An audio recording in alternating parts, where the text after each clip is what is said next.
Hi Patrick, how are you? Hasselhoff. How are things on the beach? How's everyone doing today?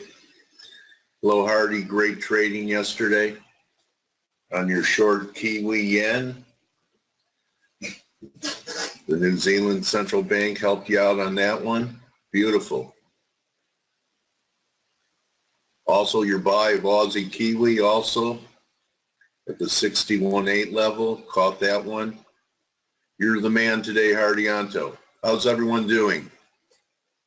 Everyone doing okay? We have Jamie Sadley with us here today. A lot of people admire Jamie's work, so I'm grateful, hi Brooke, that he's coming to share his work with his giving spirit. He gets some visibility here in our FACE community, the best community on the net. So let me just give you a quick rundown. So the turnaround Tuesday candidate was Pound Aussie, okay, and we had this break yesterday. I said cover half, stops over the high of the move. So if you covered half, you had another chance to re-short, never took out this high. Okay, so you had a couple opportunities. I was talking about confluence around 174. We're almost there. Okay, this is, I'm looking at it as a correction in a bull market. Here's a little bigger picture for you here. So I have some retraces done here, some fibs, and we're not even 23% back. So if you look at the daily, even if it is a bull market, there certainly is a lot of confluence here under 168, and this would be a little bit under a 50% retracement. So this may just be getting started. You don't have to agree with me, everyone, but give me a why if you understand the analysis of Pound Aussie. And I also talked about the guppy, and people are probably saying, Dale, you know, why are you shorting cable crosses? But I talked about the guppy. Thought there might be a third drive to a top here. And it was close enough for government work. Talked about it here. Thought there'd be one more rally. Maybe it could go 8.5. But once it started breaking down under support, you got it here. This too, to me, is corrective, big picture. Not sure if anyone took that seriously, but guppy way overdue for some type of sell-off after the big run it's had. Here's your 4 hours, so should be some support here. Let's just take a look at some fibs on this. It's been one hell of a move. Oh, it's a pitchfork. Okay. So even a 38% retracement, which I think would be pretty normal, is still pretty deep from where we are. So 38's right here.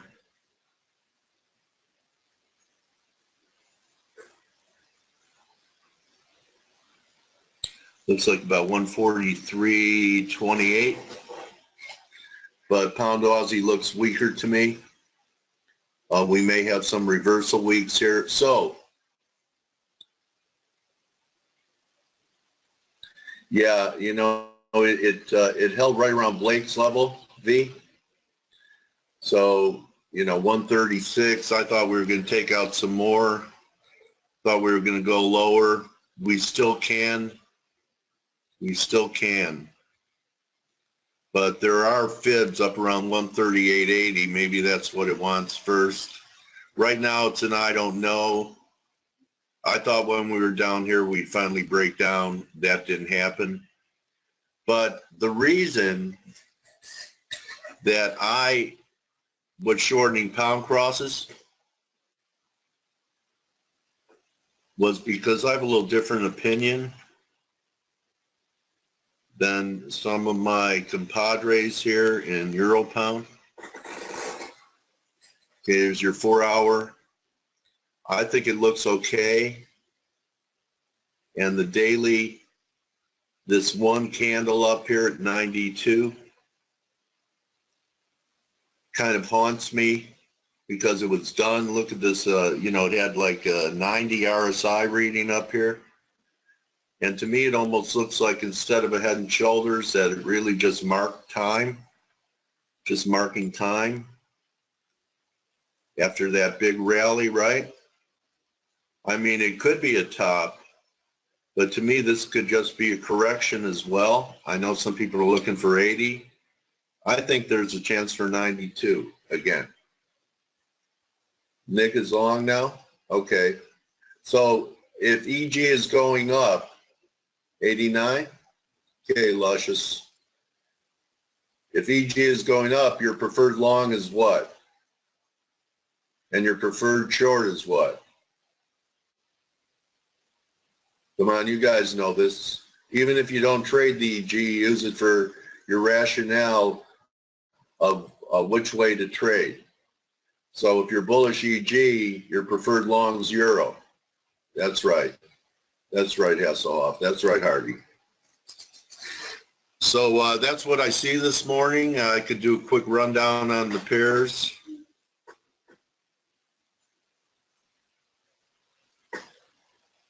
Hey, Dale. Yeah, buddy. Hey, good morning. How are you? How are you, Blake? Good. Good. You know, I know we have a special guest today, so I don't want to, I just wanted to pop in because I have something really important to look at. And then I'm going to let you go about your day. But I thought this was really, really key. Let me pull up, hold on. I was trying to do something, but it's not working the way I wanted it to, but that's okay. So let me go ahead and grab the screen. You know, first and foremost, how do you pronounce Jamie's last name? Sayatelli? Is that what it is? Is that how you pronounce it? Satley.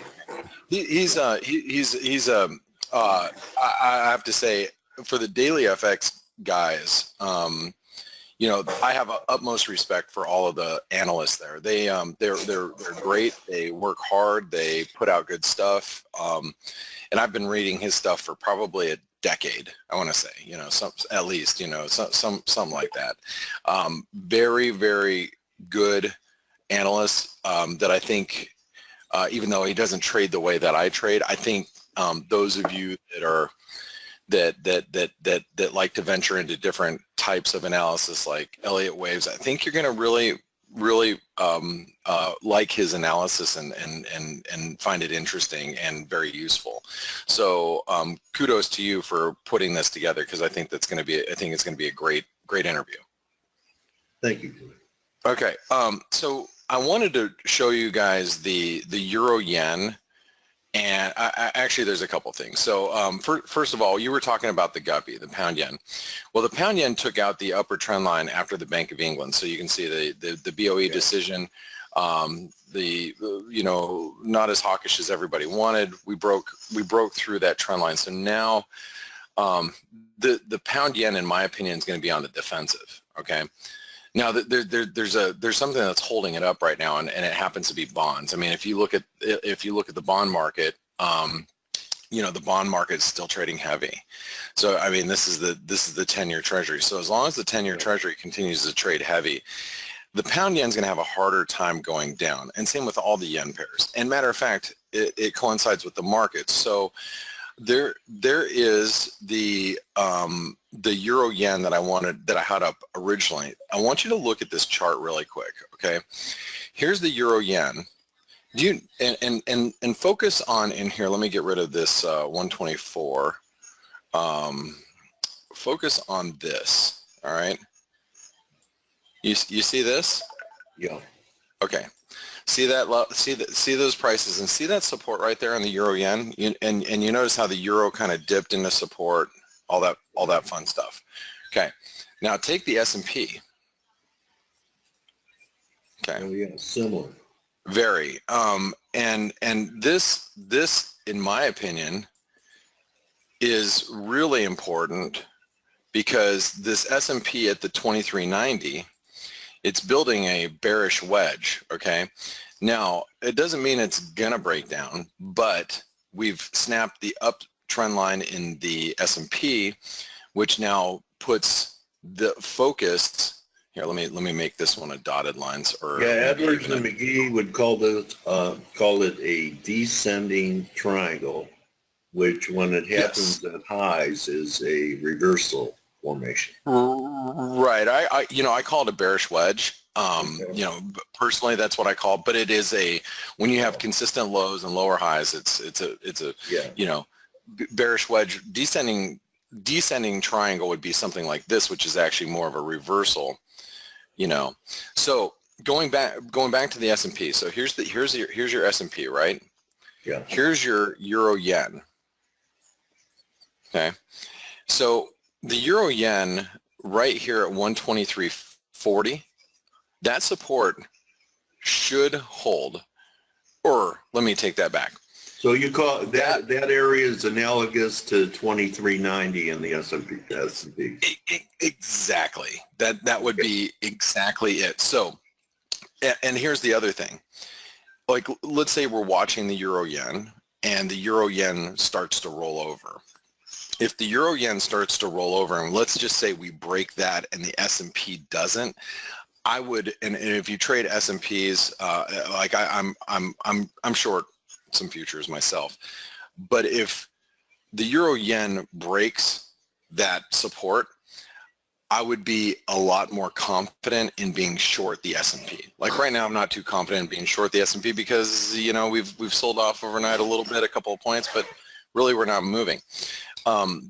Or you can do the flip side of that, is if you're trading the S&P and all of a sudden the S&P breaks, or let's just say you're watching and the S&P breaks 2390, my very first thing I would do is go to the euro yen and look for a downside break. That would be the very first thing I would do. They should break together, but they don't always break together.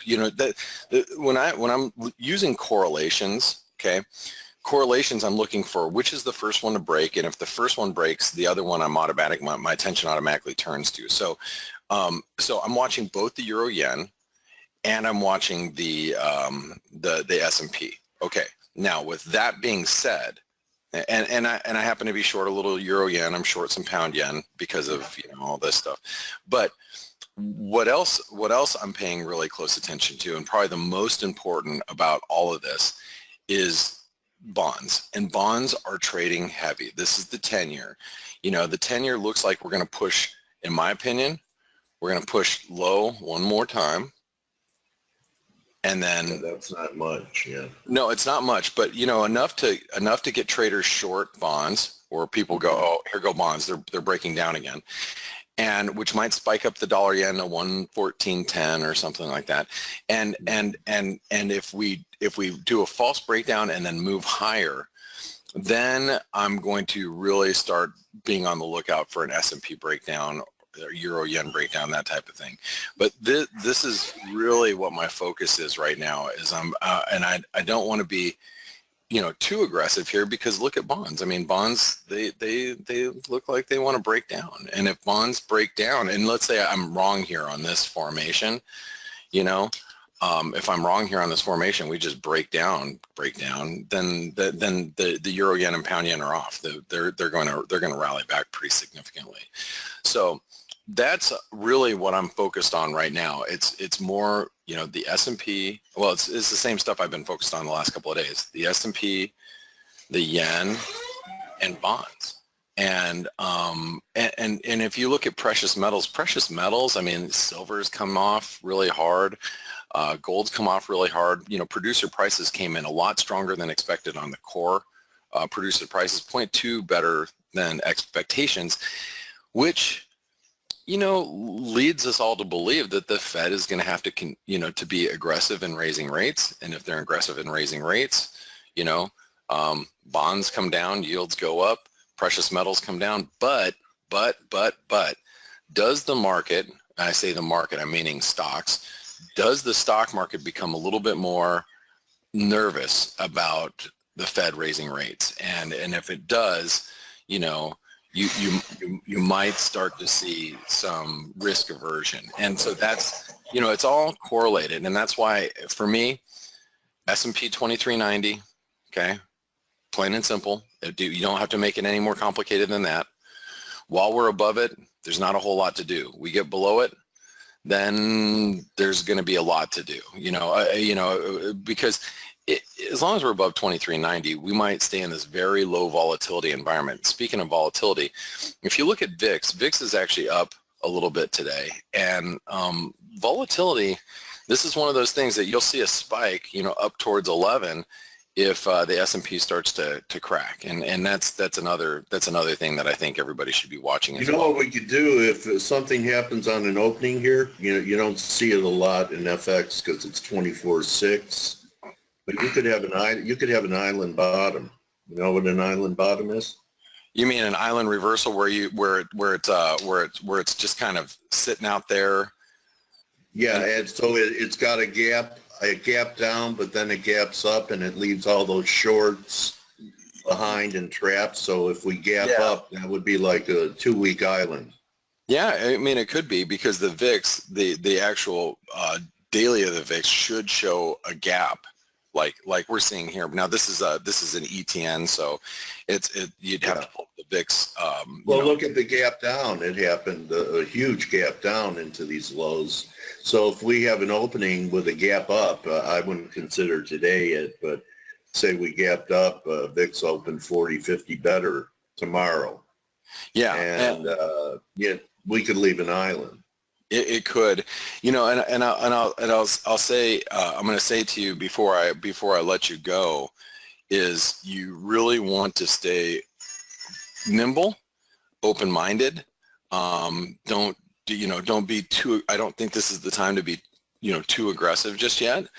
But volatility is coming off the lows. The S&P is walking a fine line. These are all really important. And the market knows. It's not like I'm doing, witchcraft over here. It's all very basic.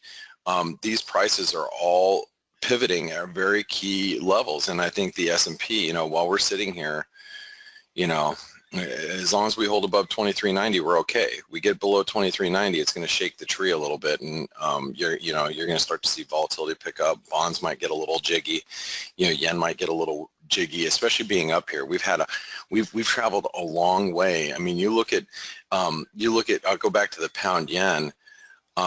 Look, my risk right now is above 148. I mean, why shouldn't it be? This is if you look at the highs here.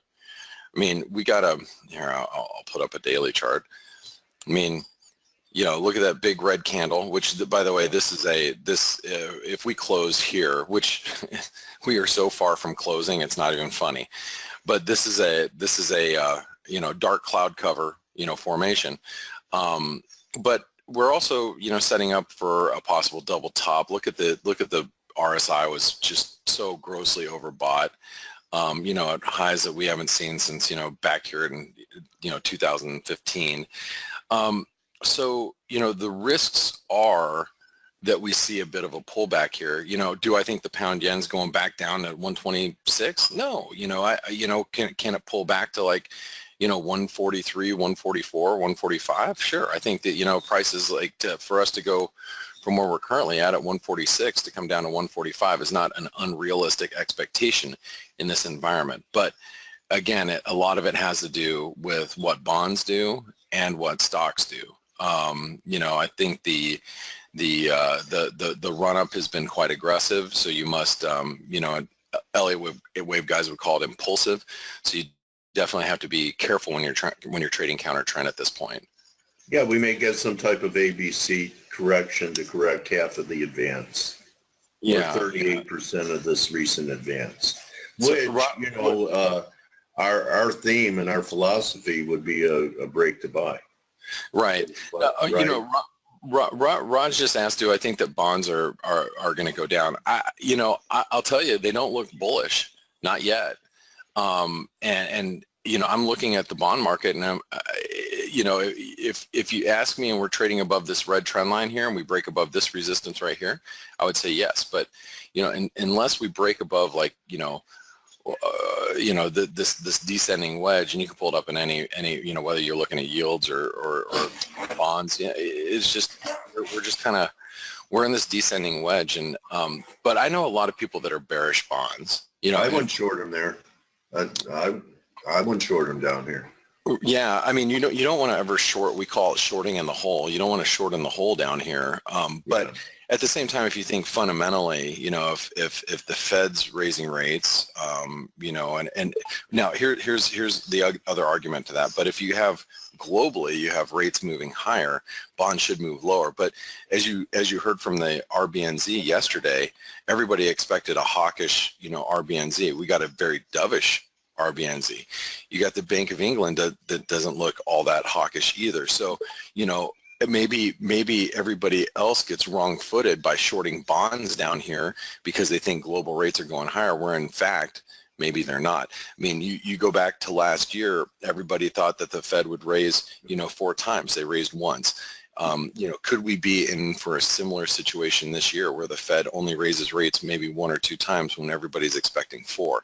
That's not an unrealistic expectation, especially if global economic data, really global economic data starts to slow down. We could then at that point in time you would see bonds rally. So it's more, I mean, they look bearish for right now. They look like they're moving lower, but I'm not set on the idea that bonds are going to crash back down towards lows. I'm not in that camp yet. I need more convincing. If economic data continues to outperform going through the summer, bonds will probably be trading down here by winter. But I'm not a forecaster. Of economic data either. I'm not an economist. I'm just a trader. So anyway, I think it's bonds are walking a pretty fine line. The S&P is walking a pretty fine line here, and hence all the currency pairs are very, very much teetering on critical levels here. So I don't. It's hard to make those calls at this point. It really is, and as much that's why I was laugh at like bank analysts that have like 3, 6 month, 12-month forecasts. I mean, hell, I'm trying to figure out what's going to happen 15 minutes from now, not what's going to happen, a week or 2 weeks from now. I try to look a little bit further out to gauge the kind of trades that I want to do, but it's in this environment when things are so unclear, it's really a difficult game to play, and that's why. Well, then I know what you need for Christmas. I'm going to get you an 8-ball so you can shake that thing and dude, I shake out the future, buddy. I have a stupid 8-ball, and a stupid 8-ball it just says check back again later, check back again. It's like it's the same stupid. It's like I think it's rigged. I don't think it works. Yeah, I think one of the messages stay strongly neutral. Yeah, so, that might be it. Laker. Yes. Good morning. Good morning. Hope you're Good morning, Dale. How you feeling, buddy? Much better. Not 100%, but getting there. At least I'm recovering fast. Blaker, having to do with just a little comment on the bonds. Keep in mind that we had higher U.S. bond yields. I mean, if we take at the 10-year, which is the most popular one, even back at September 2013, that we were stuck at 0 and nobody was expecting any tightening yet. I mean, the fact that we are actually tightening and the Fed has been sending signals that the economy is doing better, the unemployment has dropped seriously since then, and we're still at lower levels in the yields, so at higher levels in the bonds, that says a lot. That says a lot. Obviously, this whole recovery theme and recovery story, also what says a lot is the yield curve. I mean, if you look at the yield curve, it doesn't look so healthy. I mean, it looks often that it's flattening, and that's never a good sign. I mean, it means that nobody expects any recovery to be long-lived. Yeah. And I think, we should be taking that into account when we're talking about the bonds. I mean, not everything looks so frothy here. So I totally agree with your point. I mean, everybody's expecting once again, because I remind you that we've been through, it's like the Groundhog Day. We've been, I remember during the past 3-4 years, we've been many times through now the yields, now we saw a generational low in the bonds, and now the yields are going to start moving higher because that and that and that. And we've had many false starts. And that's a great point. I do think, and let me just point out along those lines, I really do think that bonds have yields have bottomed, but I don't know if they're. I don't know if it's the bottom for now. Like in other words, you look at the 30-year or you look at the 10-year. I can't tell you definitively that we're moving from here lower. This may, if you take just like a longer term view of the bond market, this is more in line with what I would think is happening in bonds. We're probably doing something like this, where bonds are going to rally again and yields are going to drop, but they're not going to drop to all-time lows, because if we do have some risk aversion, or let's say the Fed is not going to be as aggressive in tightening, they're still in essence tightening, and over the last couple of years they have been tightening. So do I think bonds are going to crack through these lows? That's where I'm kind of like, yeah, I don't know. I wouldn't be surprised if Dale and I talked about this yesterday, that the 10-year heads back up to 130. It's not. I think it's. I'm with you. I'm skeptical, but only the fact that we're still in essence in a large range, while at the same time we have the Fed sending signals that yes, we're going to be tightening 3-4 times per year, and the economy is doing much better, and the unemployment is hitting record lows, which is an actual fact, etc., etc., etc. That says a lot. Yeah. I mean, that says a lot about this recovery, and it's quite worrying, actually. I do think that it's very, very unlikely that we are soon going to see lower yields than the bottom that we had. But as you said, I'm not so convinced that we're going to have like a huge rally in bonds. A huge tumble in balls in bonds and a huge rally in yields. I mean, I don't see the strength.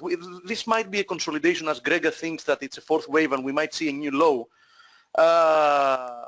in bonds, so some higher yields from now. But still, I mean, they don't look in a rush to go anywhere fast. Right? Well, I think a 2250 in the S&Ps would take these back to 130.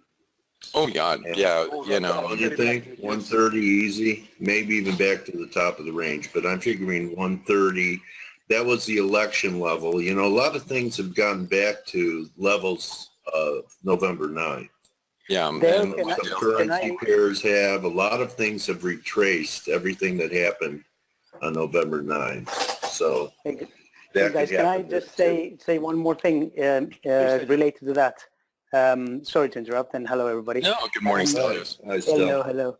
I just wanted to make a quick note, and if we look at the big picture, as I always do, the US has been 7 years now with zero rates and QE and everything, and inflation is barely hitting target.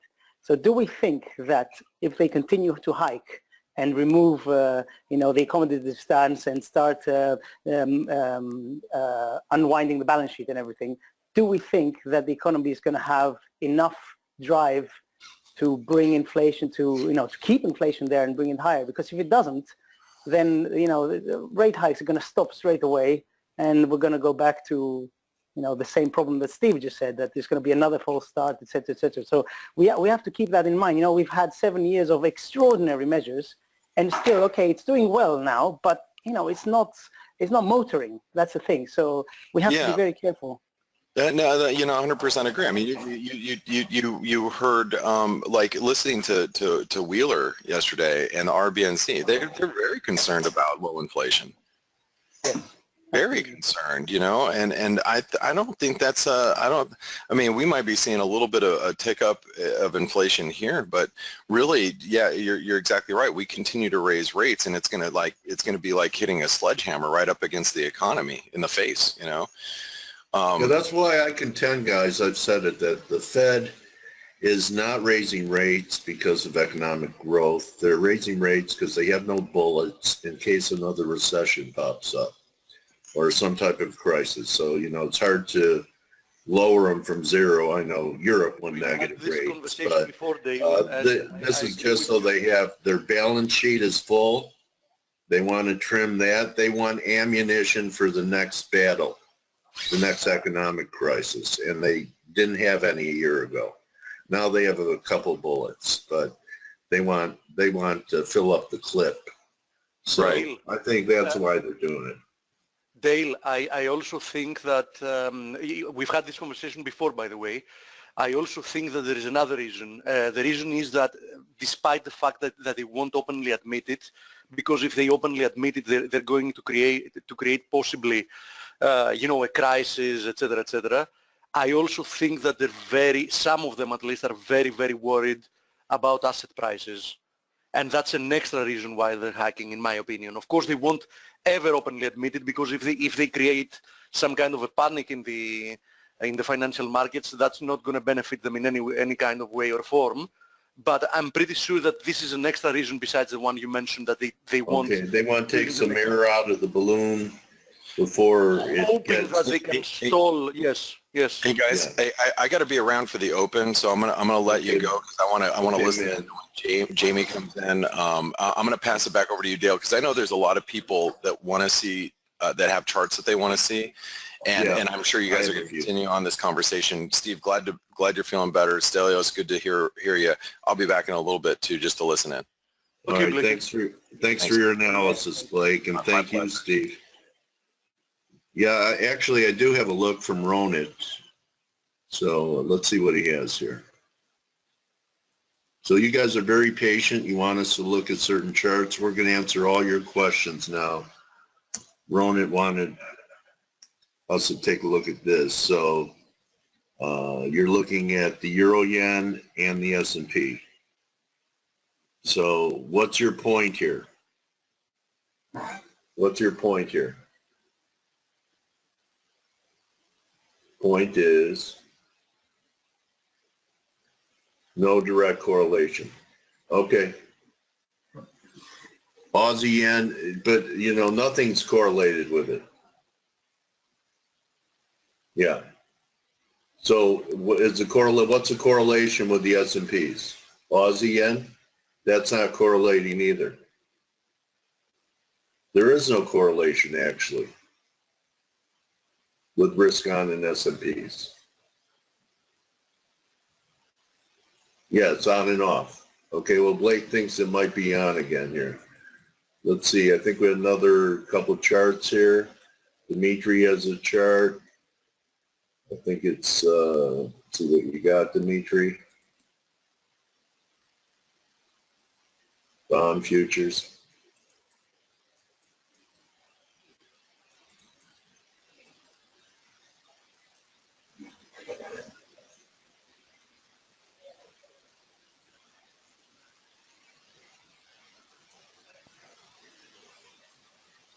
And Jamie's going to be with us in about 25 minutes.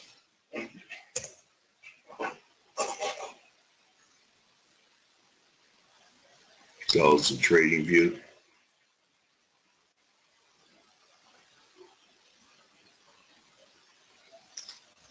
The ball goes round and round and round and round. I'm getting hypnotized here, buddy. Okay. And what's your point? This 149.19 is a 61.8. Is that it, Dimitri, that we're approaching 61.8 here for a buy?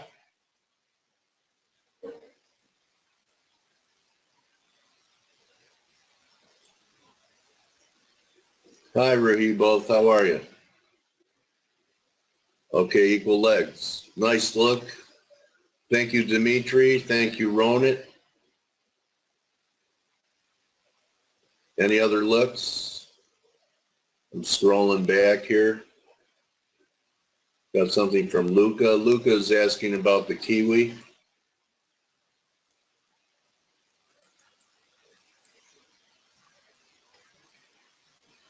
Major trend line break.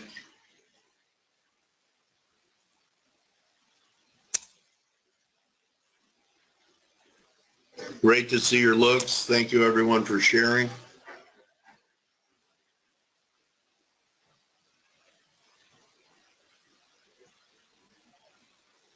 The wheel's going round and round and round.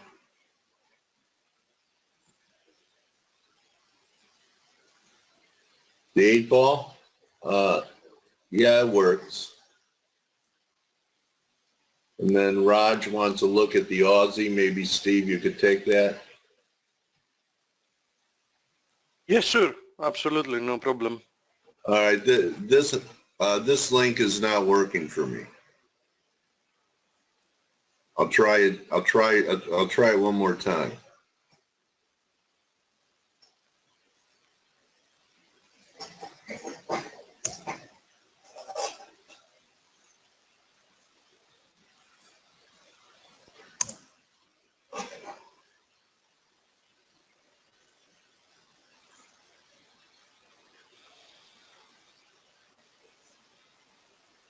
Yeah, I don't have the patience to wait for it. Okay, so just one more look. I'm gonna see what Dan has here. Perfect 3 drive here under 60 against a major level at 130. Dan, what is it, the pound?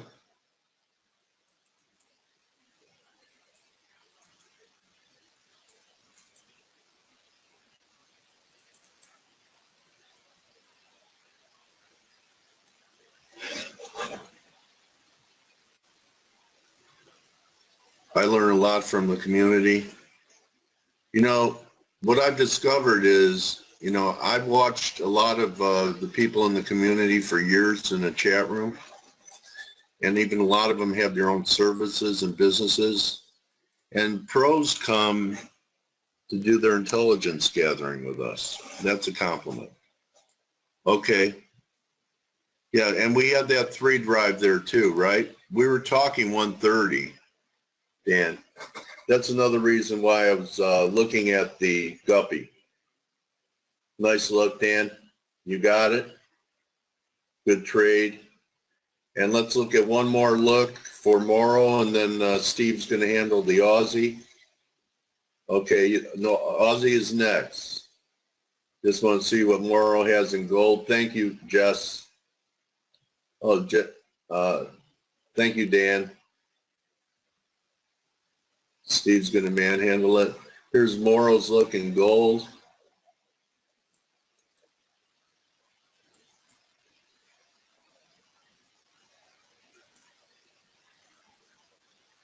There's Dan's look.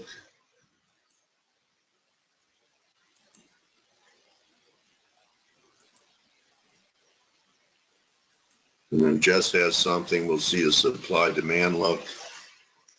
This is the gold by Morrow. He's trying the long side here.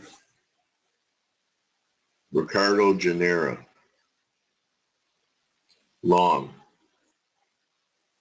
Okay, long here or looking for one more decline. Long there or looking for one more decline.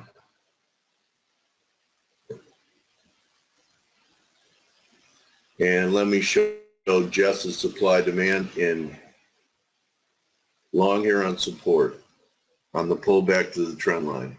Everyone thank Morrow for that look. And Jess has a view on the pound Aussie, I believe. Yeah, the 3 driver that Armand's a guy that pointed my eye towards it, Jess. Thank Armand for me. Armand made a great call.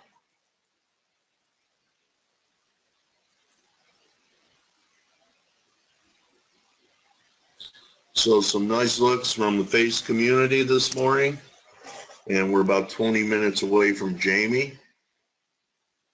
Here's Jess's supply demand look on pound Aussie. Okay. So he's looking for 74, which was, you know, the target I had, a bounce, and then 70 for the big demand. So this trade is just beginning too. Everyone thank Midas, Jess Q for this look. So thank you, Jess. Thank you, Dan. And thank you, Ronan.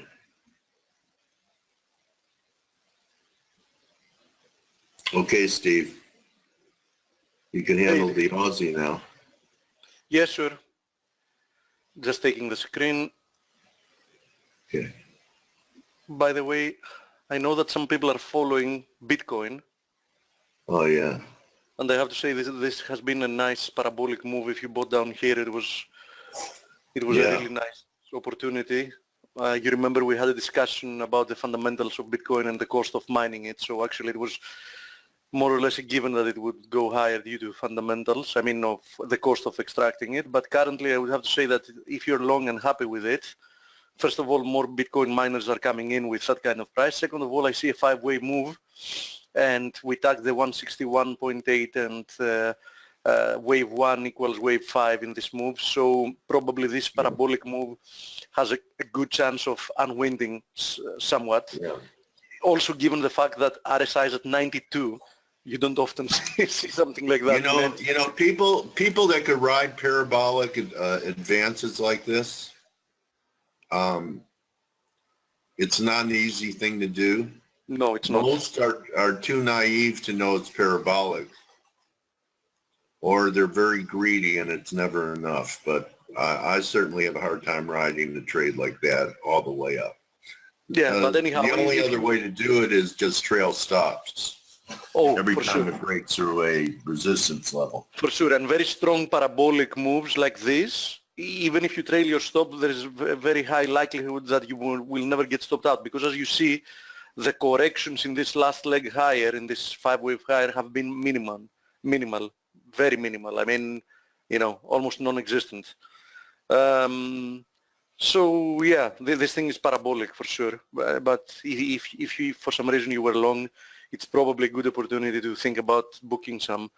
Now let's go about our things. So first of all, this is Kiwi Yen, because we had a discussion yesterday. You remember I said that it looks very strong, that we were tagging this first zone, but it didn't look like it wanted to stop there. It actually did, because we had a catalyst, as Blake mentioned yesterday.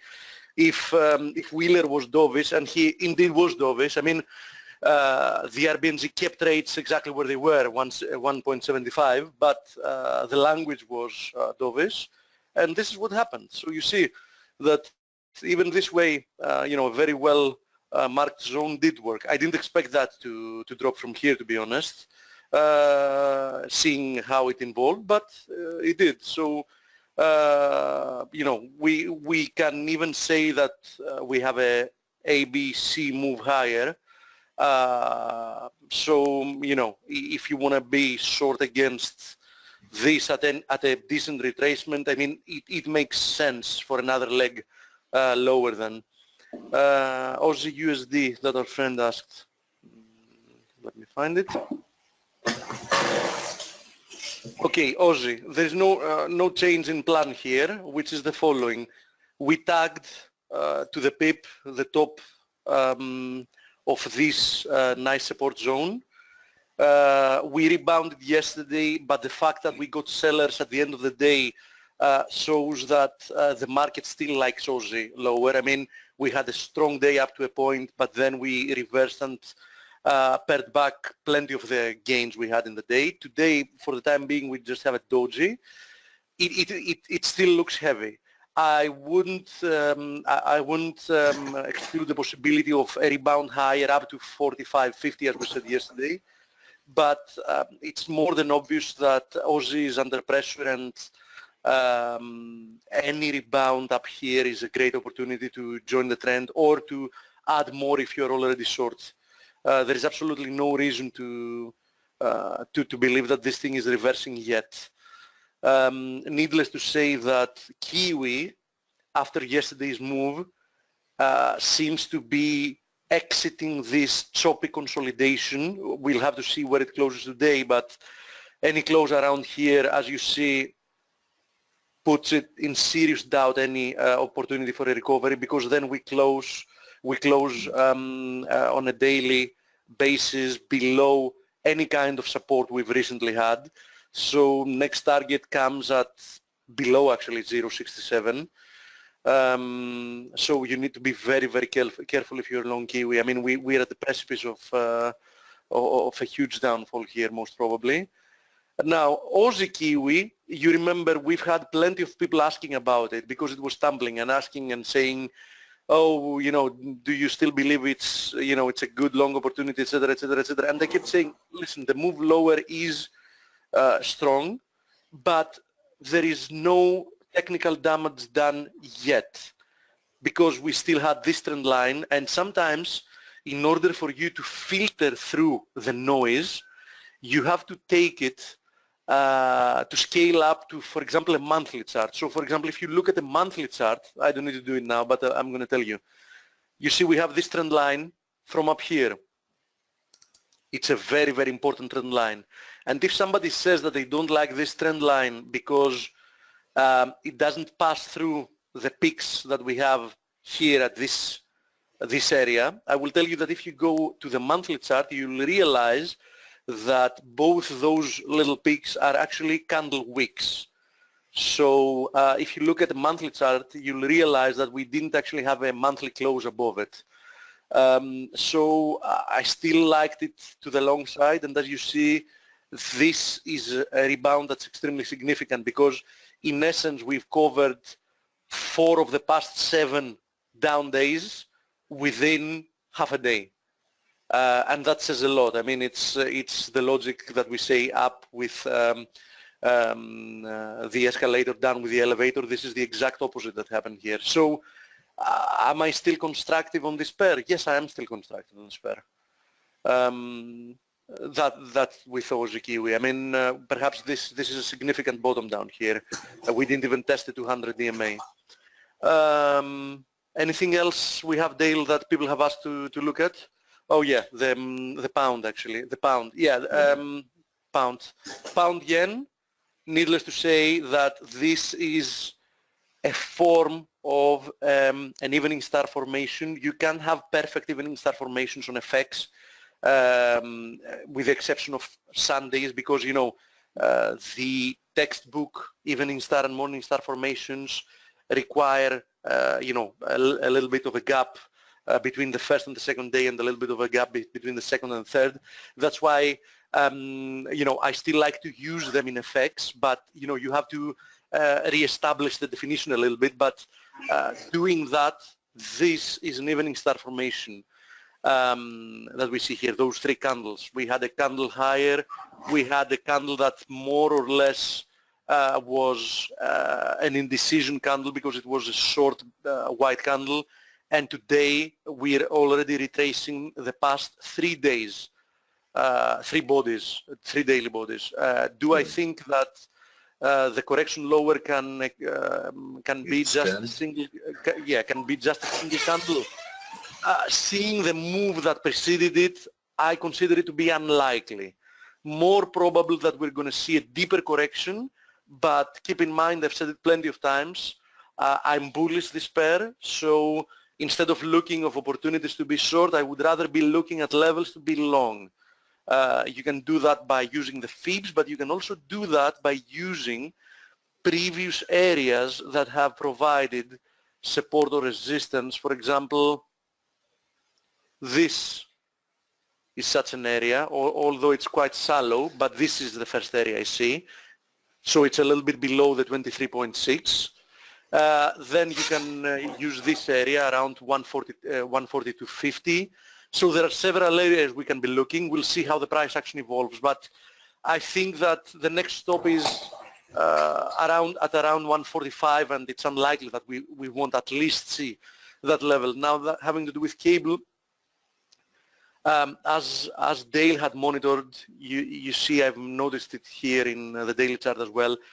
We've had some momentum loss. I mean, it was more than obvious. I mean, we had a move higher that was decently strong, a correction, another move higher, a correction, another move higher, a correction. But now we seemed to be diverging on the daily chart having to do with the RSI, and we've had plenty of efforts to break higher.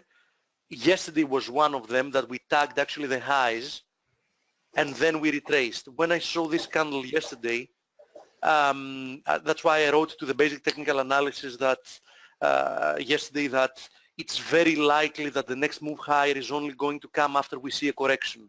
That's what I wrote at the end of the day yesterday. Good and call. as you see, you know something, it wasn't any great call in the sense that it wasn't something hard to monitor. I mean, sometimes price action evolves in steps. You get a strong trend, you get a momentum loss, you get a stall. If you are lucky like we got yesterday, you get to retest the highs. Yeah. And then when you see that the market is unable to move higher anymore, despite putting some effort, I think it's trading sentiment. I mean, let's say that you were one of those buying yesterday, believing that you're going to see a new high. You tested the highs, and then you see that sellers emerged once again and pushed price action lower. There is a good likelihood that you would have said, perhaps I shouldn't be long anymore. I mean, perhaps this is exhausted for the time being. What would you do then? Say to yourself, okay, I've been long, I've had a good run, let's take some profits and, you know, find a better place to buy lower. And in my opinion, at a big extent, of course, in combination, you almost always have some kind of a catalyst. Today we had Carney, etc. Yeah, exactly. You'll get a move lower. Now, we still face the hurdle of the 128 zone. Obviously, if we manage to bounce again from this zone, that's bullish. I mean, if we manage to actually just fight the overbought conditions just by moving a little bit lower and chopping around near the highs, that's excellent news if you want to be long. But it's not unlikely that we're going to move lower. We might come back to test this trend line, this broken trend line, or at least this ascending trend line. But you need to be careful if you're long cable, because there is a chance that we're going to see a correction lower, as we've said that we would see a correction lower with the rest of the pound crosses. And I think we're seeing this happening in an extent. So for a host, a couple of short picks, Pound Aussie and the Guppy, not bad for a host, huh? Not bad at all. We all know that you're far from being an amateur. I'm happy to also, you know, seat you at a nice table with an ocean view and bring you a cocktail. So, you know, I'm the host. I'm the host. That's the most. So I think we're only a little while. Jamie's in the house now, Steve. And I'm really looking forward to it. Yeah, I just need a few minutes before the interview, so I don't want to have to, you know, cross and uncross my legs while I'm talking to Jamie. So a little time for me to exercise my commodity kidneys, and I'll be back in 5. Everyone stay tuned for Jamie. Haven't talked to Jamie in a while, but he's a Top Gun trader, analyst, and his reputation precedes him. He has a lot of fans in here. Looking forward to what Jamie has on his radar. I'm one of them, by the way. I've even read his book, so I'm looking forward to. See, there's a fan. Steve Volge's a fan. Nicola Duke is a fan. I know that. Nick will probably be here. Blake has been reading your stuff for a long time, so the whole team is interested, as well as the community, Jamie. So why don't I just get my quick break out of the way and take over the screen, and then we'll get going. Okay, I'm back. Jamie, I'm making you the presenter. Looking forward to hearing your voice and seeing your screen, my trading warrior brother. All right. Let's see here. What, Dale, can you hear me? Yeah, hear you loud and clear, my brother. How are you? All right. I'm great. How are you, my man? Good. You know, it's great to hear your voice, Jamie. How many interviews have we done in the past? About 3 or so? Yeah, I think we've done 3. It's been a while since the last one, but yeah.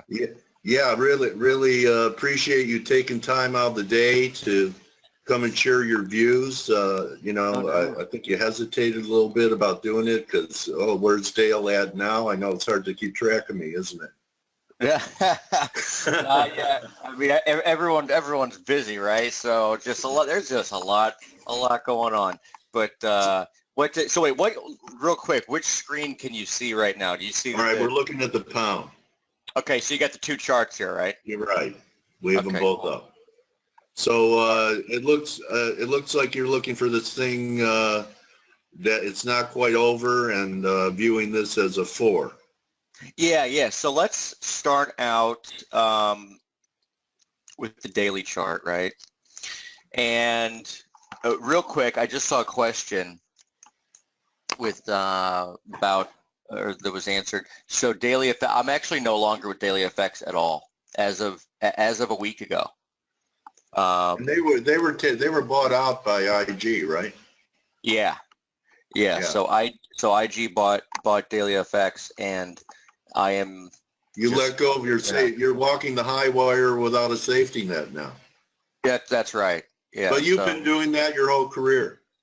Yeah, it's kind of like my life basically. But yeah. I just have to ask you before you go to the markets. I know you're in St. Louis. Yeah. Were you happy for us Cub fans last year when the Cubs won the World Series? Because I know you're probably a Cardinal fan.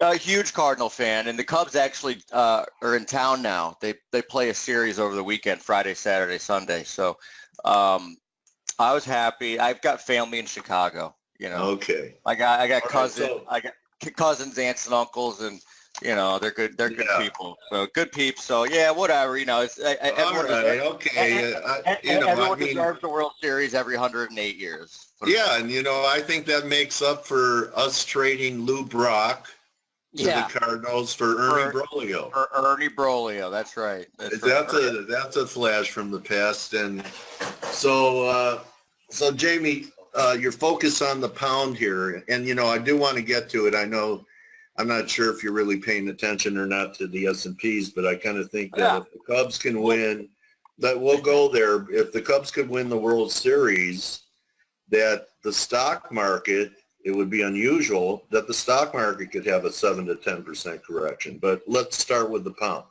Yeah, okay, so here's the pound.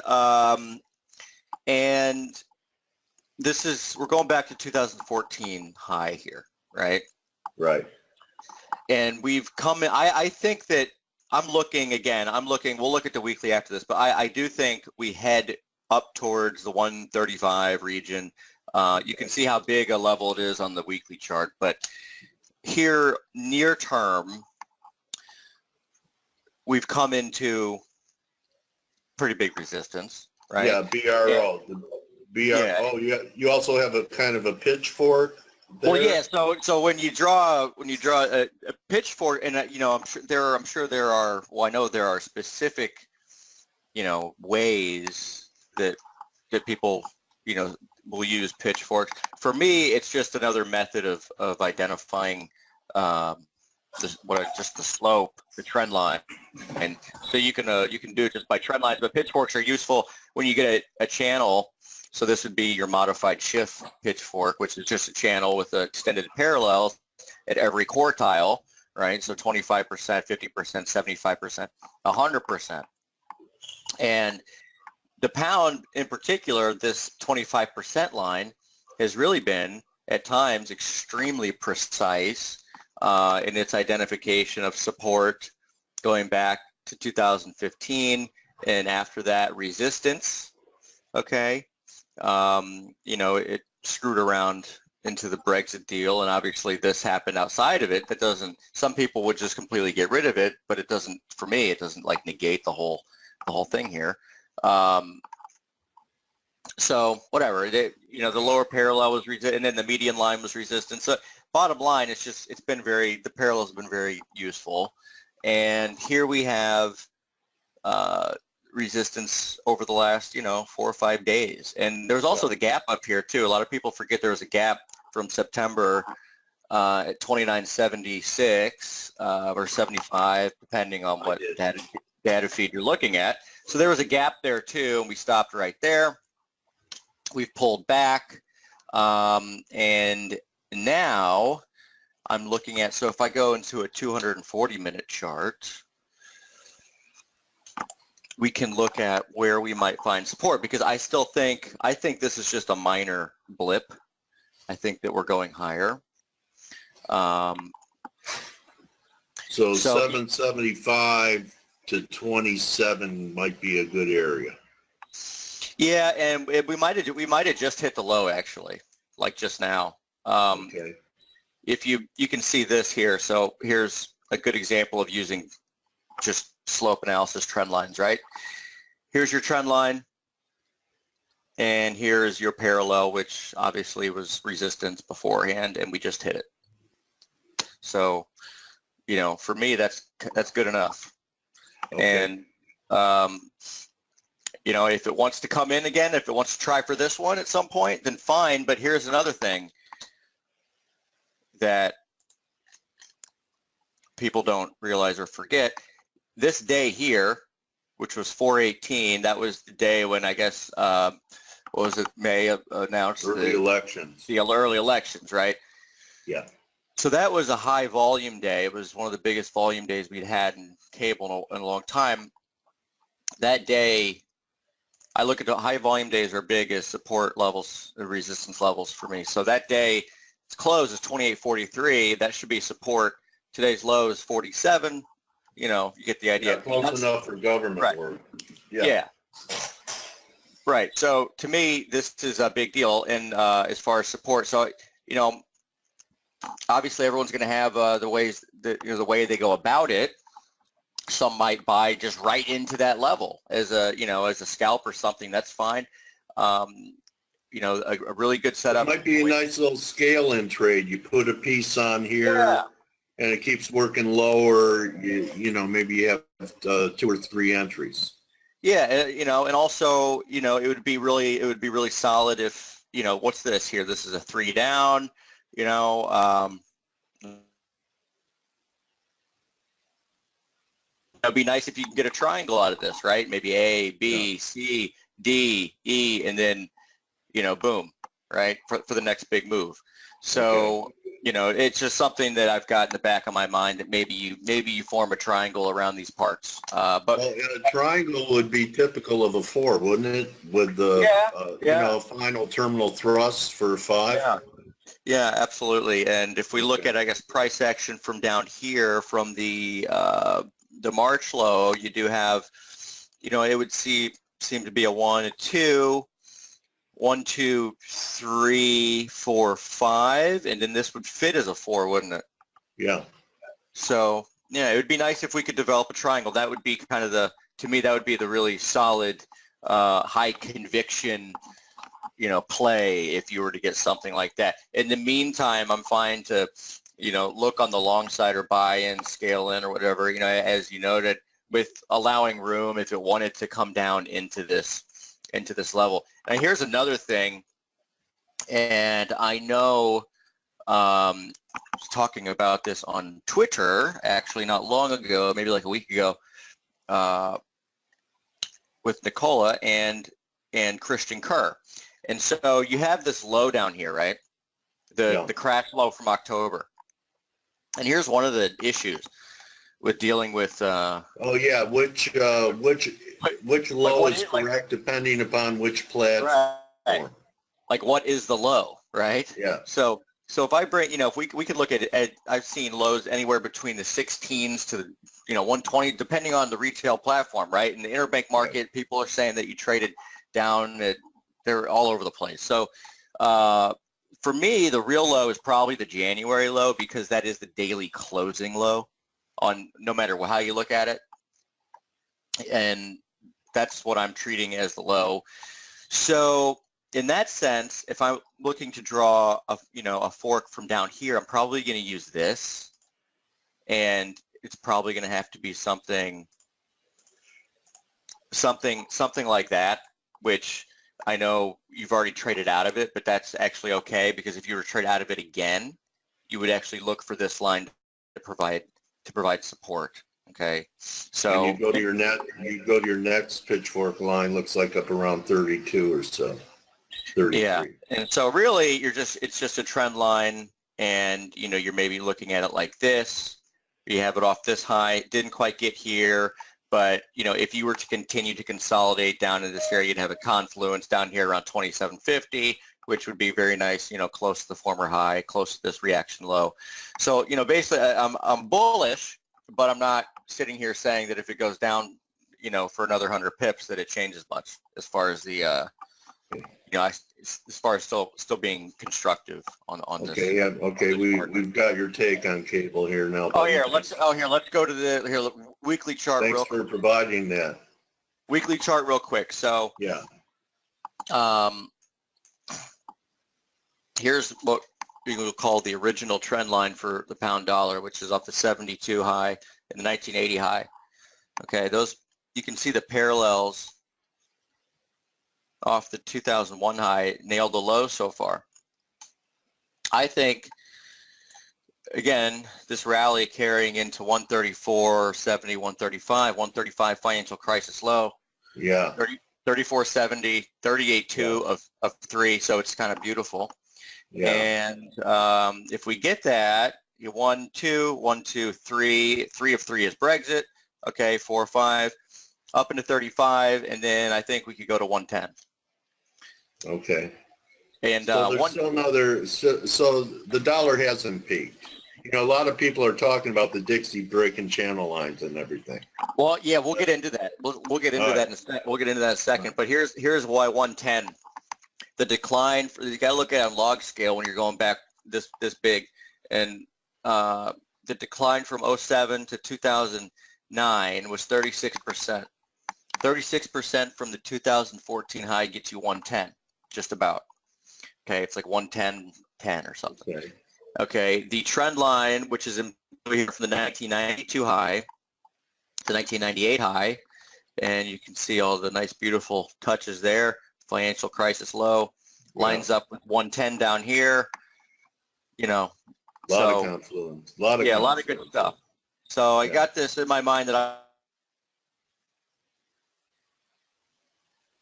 on setups until 135, and then really reassess. And if things look right for a turn at that point, whenever it may be, take seasonal stuff into consideration. Obviously, seasonals tend to peak out for cable around the summer in July, so it'd be the best if we got there around then, and then get bearish down into the end of the year. Yeah, okay. I mean, maybe for a while, who knows? Yeah. But yeah, that's how I'm looking at it. Great view, Jamie. And I really like that.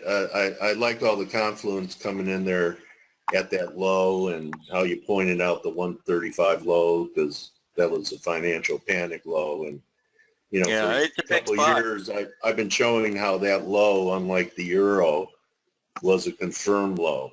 That the pound looked, since the financial crisis, all the pound did was really move sideways, while the euro had a look like a bullish move, not an Elliottian, but they looked completely different.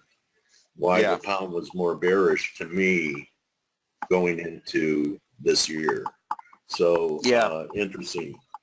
The pound might be the really clear one as far as its wave structure and needing to make 5 down from 2014. As far as the dollar, and should we go to DXY? Sure. Just because it's the implications.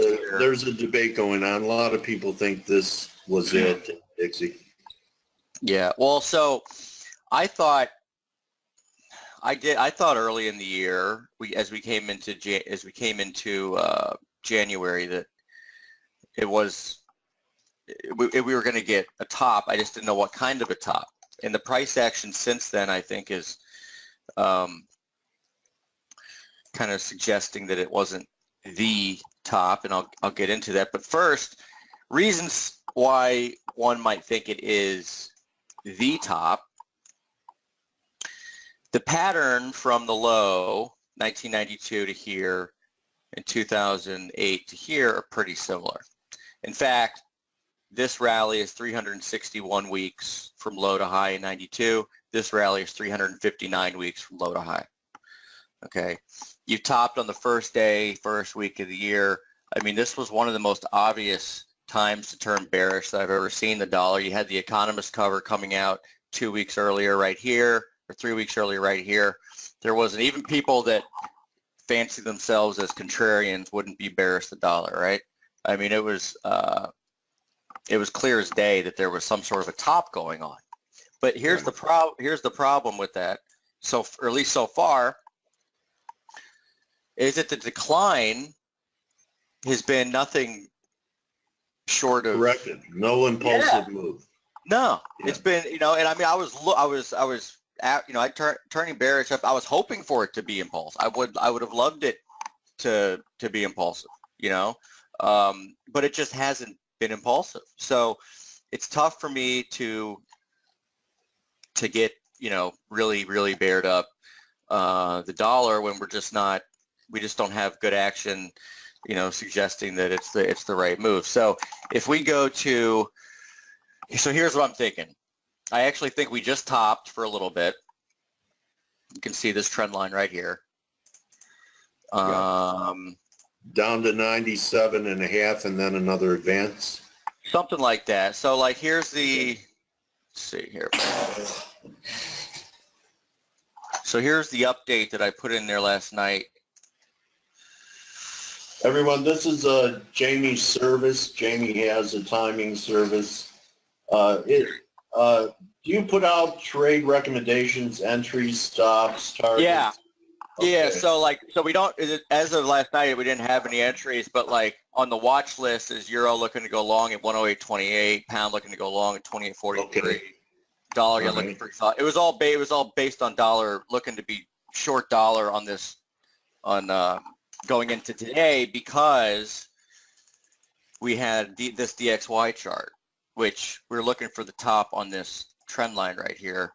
99.85 was the bold level we were looking at, and you can see here what we get today. And go to the hourly chart, that top was right on it so far, and the top was 99.88.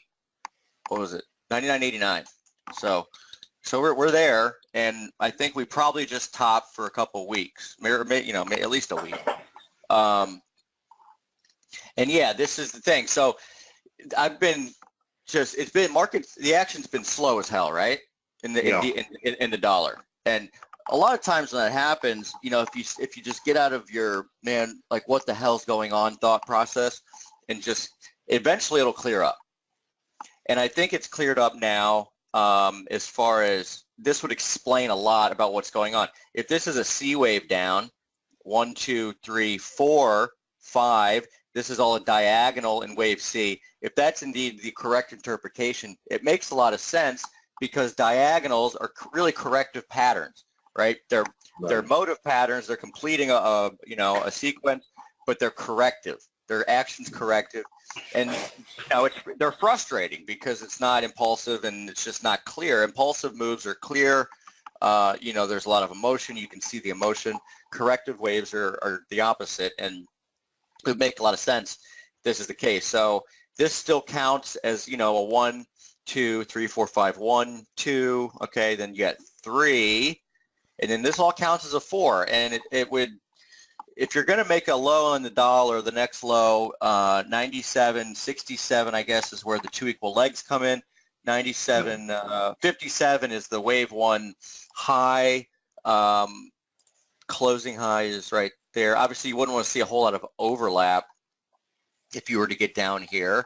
Yeah, Nick has a harmonic around that level. That's how I knew the number. So Yeah.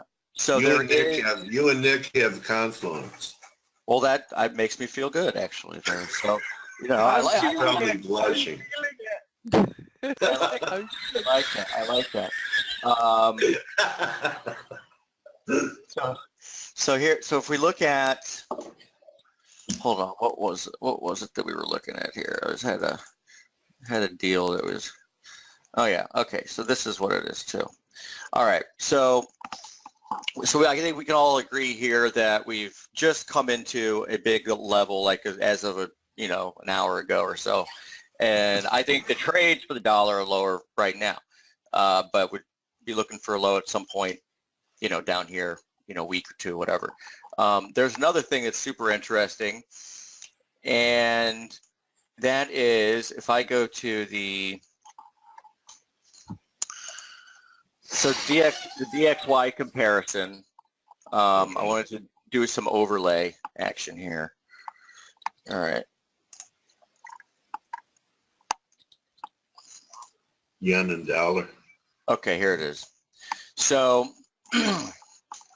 what I was originally looking for, and this is one of the things, so like on our service, the site or whatever, on the long term, we have a long-term chart page, which kind of update over the weekend, and it's just, keeps the long-term stuff in perspective. But I'll put up the analogs that we're following, right?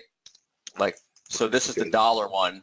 And so with the dollar one, I was thinking that you were going to come in. So I've seen this comparison people talked about, but some people are starting to give up on it now because they think that we should have already bottomed the dollar, which is a good thing. You want everyone to kind of give it up, right? Right. So if we compare starting with the 97 action, that actually does match up fairly well. You can see here that being matched up, right? Yeah. And this actually gives you, and the more I work with things like with these comparatives, the more I really, it's not necessarily the price, you're not going to match something up perfectly, obviously, because it just doesn't work like that. No, it's more about pattern than price. Yeah, it's more about shape, and it's more about like the big time, the big turn. So like, so when we line this up, say back here with the March 2015 high, there were times when it was really, they were very close. But as you moved along, one might have been, forgiven if they gave up on it, because it's just at times there was a big dislocation. But the destination of it, the big turns do tend to line up. So the next big turn would actually be over the next few weeks, calling for a low, right, over the next couple of weeks. So whether it's, the week that starts 5/15 or the week that starts 5/22, the idea is the same here as it was. So originally I was looking for a drop all the way down to the election low and a retest. That would seem to be pretty deep, and now realizing that you have all this relationship with the 97 stuff and the possibility of having the diagonal, more open to a low before the election low, before a retest. But that would be the idea. Now, this is truly frightening if you were to actually get a blow-off dollar like this, because I don't know what the hell that would mean for everything else. If you think about the grains and everything, I mean, they should be deflationary, under 40 crude, everything, yeah?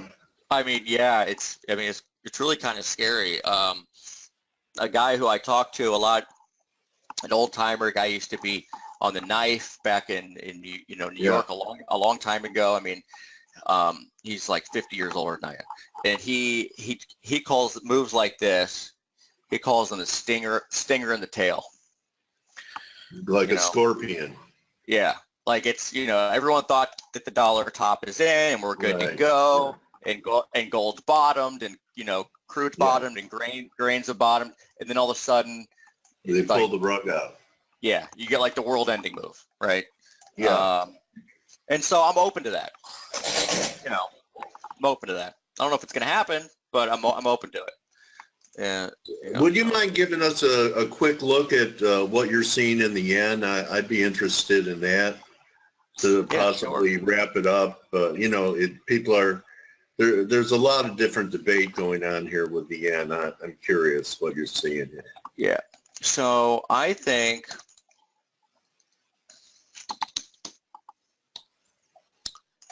You have another fractal. yeah. So one of the things, and let me actually pull over a different chart here. Okay. So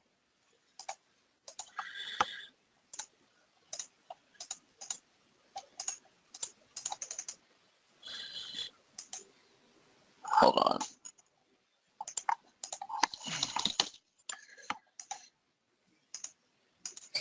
Okay, one of the things that I'm looking at as far as yen's concerned would be the, so back in, so I think dollar yen's going to like 150, maybe higher. One of the things we noticed, so the last time, so you had like a really extreme overbought RSI, right? Yeah. Back in at the 2015. It was the highest monthly this is a monthly chart, by the way, the highest monthly RSI you've ever had. And when you think about it, you know, or the way I look at momentum is you get a really strong RSI like that. It's a lot of, I look at it as like the beginning of a bigger move a lot of times. Right.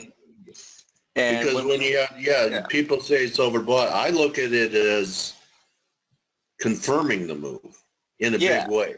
You know, like markets rarely peak. They rarely peak with those kind of momentum readings. You could always 90% of the time look for another high. Yeah, exactly. Yeah. And so and I'm looking at basically, you know, 5 down from end of Bretton Woods, and so it needs to be corrected with a big move up. And so looking at this is a big low, and then this is a monthly chart again, so it's really long term, but this trend line is a 60-month moving average, which is 5 years. And the last time you had just the opposite situation where you had a strong downtrending 5-year average and then you touched it after an extreme oversold, again, so think mirror image, extreme oversold, extreme overbought, right, pull back to it, low RSI 35, pull back, top RSI near 65. So this 1990 equals Brexit 2016. Okay. Interesting. So basically, I'm looking for this pullback that we just saw, which we obviously bottomed at 2 equal legs, and we could be like, you know, so this is actually that mirror image. Okay. Yeah. Plotted with it. So yeah, we could. I think, you know, on a trading basis, again, like I came in and I'm looking to short dollar yen, actually a little higher than where we topped out today. But well, if this count is right, then the bond bears are finally going to be right, and yields should really spike to the upside if that correlation holds true. And you would think this would also be pretty negative for gold too. That could take gold under 1,000. Yeah, I mean, to 150.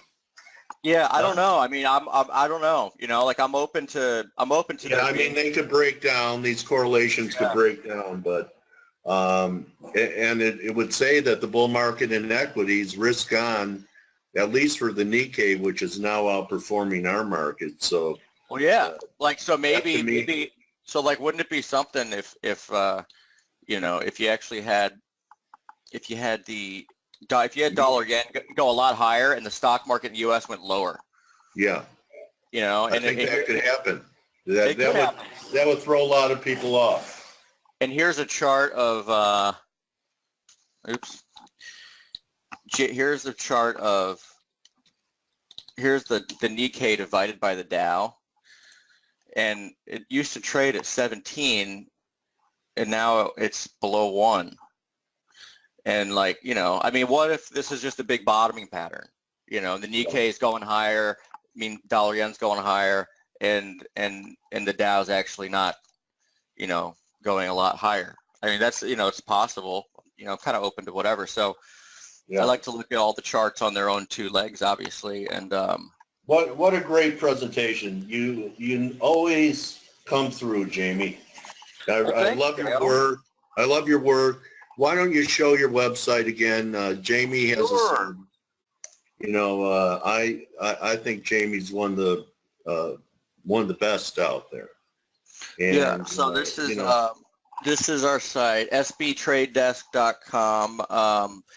We've got so I write this, you know, the swing updates every day. You know, this is an example of one again last night. I've got these daily scans, which are explained obviously in the site. We've got kind of special reports linked to levels, pay attention to, watch list. Sometimes there's trades in there and sometimes there are not, but you know, it just depends what's going on. And then there's the charts that are highlighted for the day, basically. And then Mike, my business partner, Mike Boutros, he does shorter term stuff. So he'll have, you know, really short term levels to highlight. And yeah, then again, the long term page will have links to seasonality stuff on it, and just these are updated infrequently, but they are longer term in nature.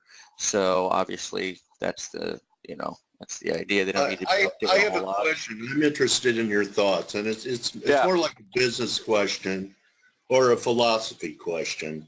Yeah. What do you think about the fact that, you know, you have a service, ForexAnalytix has a service, that we bring in guys like you that a lot of people would view as a competitor to edify our community, to give you visibility, that people may decide to go to you, but we do this anyway. What do you think of that? I think it's good business practice. You know, I think it's good business practice to have the community, right, which we're really all a part of. Right. You know, but you know, most will not do that because they're afraid they might lose a deal. Don't you think? Yeah, I don't know. I mean, like, I guess it goes both ways. Like, we went through. It depends if you believe in abundance or scarcity. Yeah. You know, and or if you put your community first, and that means bringing in different viewpoints at times for them to have a choice and selection as to what may serve them better, or as Jack Schwager said, and I'm going to be interviewing him June 5th, find a trading style that suits your personality. So I was just curious. I think that's a good point, is the fact that everyone has to kind of make up their own mind on what they want to, you know, how they want to trade, and everyone is going to have someone that is more, you know, useful for them, right? Like, I might be useful to somebody, like really useful, and someone else I might be like terrible for them just because it doesn't work with how their brain works, right? Right. So, you know, there's plenty of people that might try it and be like, well, this isn't for me. This guy's, you know, he's off his rocker or whatever, you know, and that's fine. I don't care. You know, that's fine. I'm a fan, Jamie, and I want to thank you for coming in and taking time to edify our community. You know, hope you have a great rest of the spring and summer, and hope we could get back together a little later on and see how some of these things worked out. And maybe, you know, when the pound's up around 1. Dale, sorry to interrupt. Hi, Jamie. It's Steve. Because I see him looking at the same chart I actually had in front of me, the Nikkei. Yeah, and before we let you go, and first of all, thanks a lot for being here. It was very interesting looking at your views. If you have one more minute to have a look, or at least give us your viewpoint having to do with U.S. stocks in the shorter term, I've counted a 5-wave up in Nasdaq, and in generally we see that probably we are up for a correction. What's your viewpoint on that?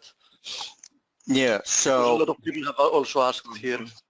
yeah, okay, so here is the where we got here. All right, let's see.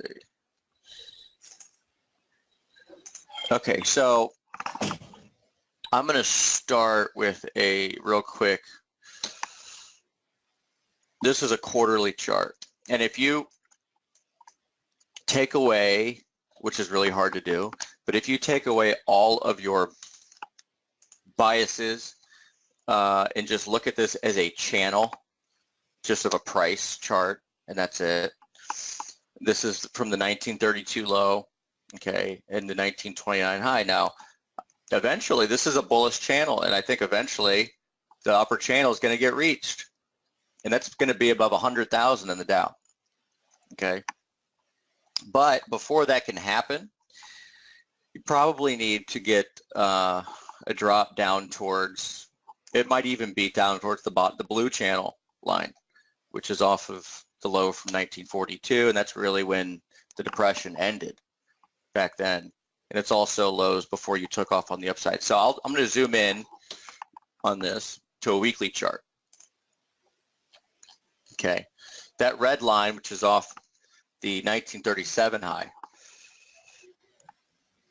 touches a lot of important price points, including resistance and support before you got into the financial crisis. In fact, it was the last high before the financial crisis. So near-term gyrations notwithstanding, I don't think that you're going to get, I'm basically waiting for this to be touched before I'm like, you know, a bear. And that's 22,000 plus in the Dow. Now, yeah, in the near term, you could drop down here. You could drop down to 20,000.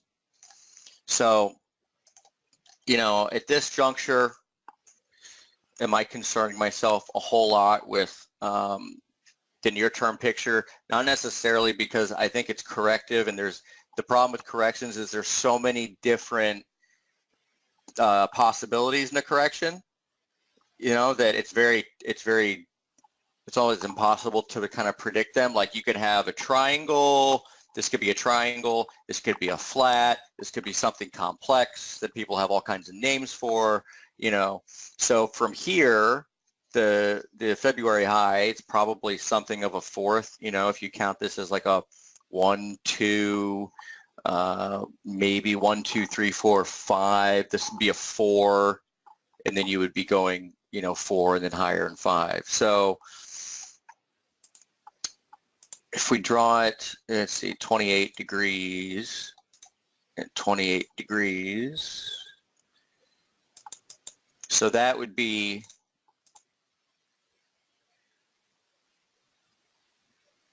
where one would typically look for a low in the fourth, right? So that's kind of how I would, or that's how I'm going about it. Again, I'm trying to like not really trade indices as they're in these types of corrections, you know. But that's my idea. Basically, I want to be bearish when it gets to this red line. And that's how I look at it. Thank you, Jamie. Thank you very much. No problem. Thank you for the bonus look.